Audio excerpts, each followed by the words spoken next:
How can we overcome the process of taking over a temple when there are deceased members on the roster?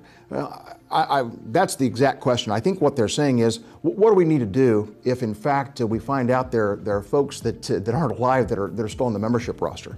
Well, obviously, the point there is to make sure you're talking with your temple recorder. You might find out the temple recorder doesn't know that someone may have passed away. So in that case, just make sure that you're passing that information along to the temple so that the temple is able to make sure their roles are accurate and complete. But let me also say that it's important that we have a number of times we've found somebody on the roster who's been dead for several years. Well, that shouldn't happen.